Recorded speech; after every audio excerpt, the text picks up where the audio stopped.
All right, let's go over the last topic, ladies and gentlemen. Let's go over the last topic. We are going to talk about very quickly. We're going to talk about Warner Brothers.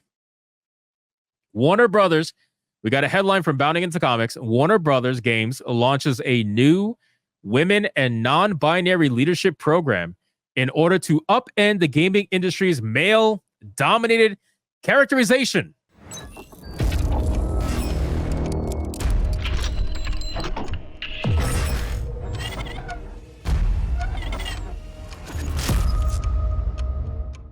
You know what's interesting to me? The fact that they actually admit that gaming is male dominated, but they'll only admit it when they're trying to talk about it negatively. They'll never want to admit it when they're talking about it positively, right? When they never want to admit it when we say things like, well, without men, you wouldn't have gaming in the first place. You wouldn't be able to co-opt anything without men in the first place, which is hilarious, but they'll never want to admit that. They only want to admit gaming is male dominated when it's a negative conversation like this. So apparently they're coming out with a new program, and this program is supposed to give women and non-binary more leadership opportunities. And by women and non-binary, all there is adding in a fake title of non-binary to essentially say that they're giving women more opportunities, because most men do not claim to be non-binary. That is a female thing. That is when a woman doesn't feel special enough and needs to up the victimhood a little bit. So they throw non-binary in there to say that they're marginalized, right?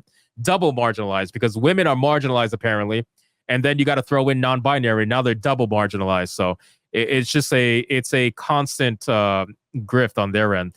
But it says in an announcement that's sure to help the studio rehabilitate its reputation following its recent Suicide Squad, Kill the Justice League, and live service related debacles, Warner Brothers has officially launched a new women and non-binary leadership program with the intended goal of rehabilitating the male-dominated image of the overall gaming industry.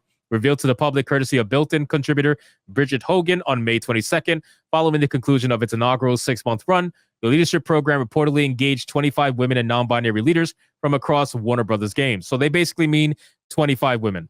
They engaged 25 women. They can say 25 women and non-binary, but they really mean 25 women.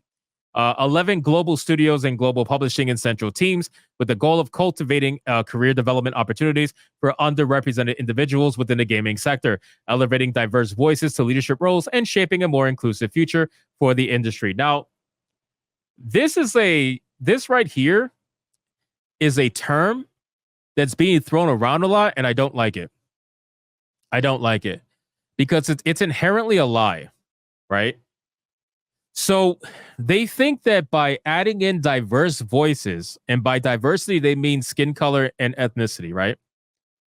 They think that by adding in what they say is diverse voices, that somehow is going to give them more brainstorming, more creativity, more whatever.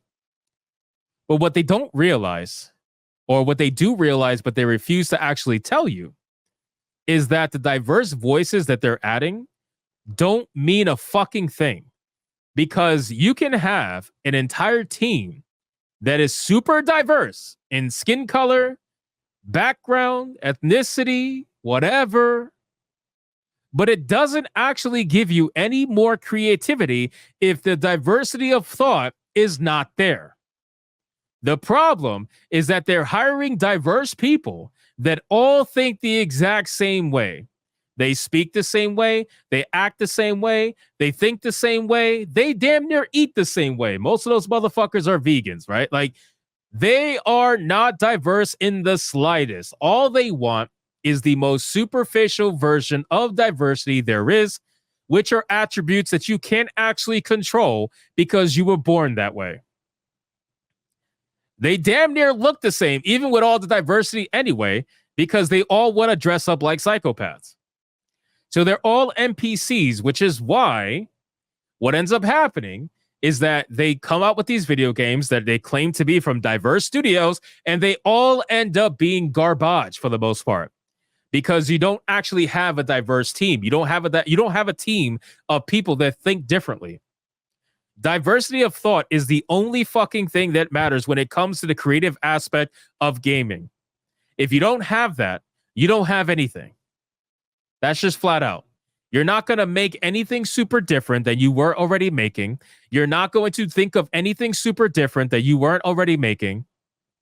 You're going to just keep repeating the same exact process. The only difference is that now you're doing it with a different skin color. That's it. That's all you're doing. You're doing the same exact shit, but with a different skin color. And you're trying to claim diversity. Oh, we got real diverse voices in here now. Yeah, okay. Real diverse voices that are saying the same shit that you're saying. It's not exactly very diverse. It says Warner Brothers Games, a division of Warner Brothers Discovery, has launched a women and non-binary leadership program to upend the gaming industry's male-dominated characterization. Detailed Hogan. Central to the program's success is its emphasis on community building and self-reflection. Through a blend of structured workshops and candid conversations, participants found a safe space to share experiences and support one another. A safe space? You need a fucking safe space to work? Are you kidding me? This is the equivalent of, if you ever seen those TikTok videos of a day in the life of a Twitter employee, it's the same thing. Oh, we're going to spend 30 minutes working and 7.5 hours just hanging out, pretending like we're working. We got safe rooms. We got quiet rooms. We got free breakfast, lunch. Yeah, no, we're working hard. We're working real hard. Real hard.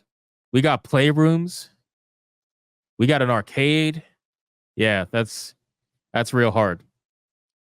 That's what's going on, man. So, again, ladies and gentlemen, they are just trying to insert forcibly more women into the gaming scene without them actually earning it. It's not a merit-based thing. It's a, hey, you're a woman, great. We're going to give you more opportunities, even though you don't necessarily either want it or deserve it. We're just going to give it to you anyway.